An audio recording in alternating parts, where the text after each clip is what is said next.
है गए सौतीन तोरा काम धाम नहीं मिले छोगा सौतीन हो गे छिनरो देखबी ही मारबो ऐठ के आ कानबी ही बैठ के बुझले।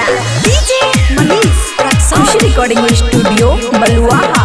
अपना भातरू से चरसा तोराए देबोगे तोरा मुनसा को थप्पड़ चलाए देबोगे।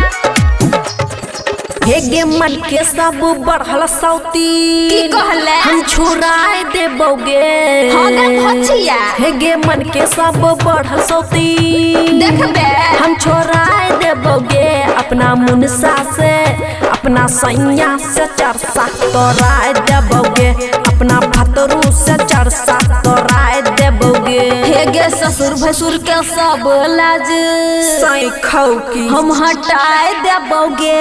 हो गे बेला जिया हे गे ससुर भसुर के सब लाज हम हटाए देबोगे। तोरा मुनसा थप्पड़ चलाए देबोगे। तोरा भतरू थप्पड़ चलाए देबोगे। मिक्स बाय अमन अक्के।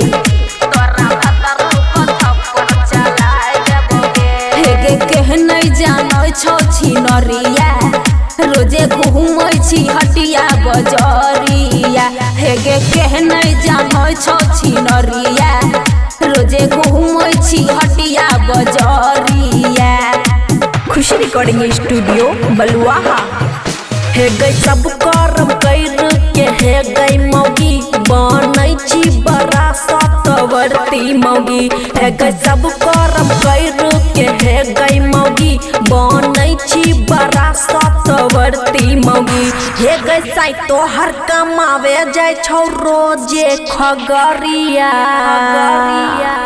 साई तोहर कमावे जाय छौ रोजे खगरिया। हे गे बन के तू घूमै छी छिनरिया रोज करै छी हटिया बजरिया।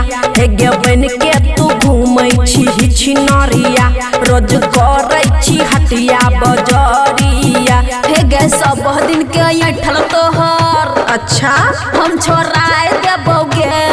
आने सब दिन के ऐठल तोहर हमहू नहीं छोड़बो हम छोड़ाए देबोगे। तोरा मुनसा तोरा भतरू थप्पड़ चलाए देबोगे। अपना मुनसा से चरसा तोराए देबोगे।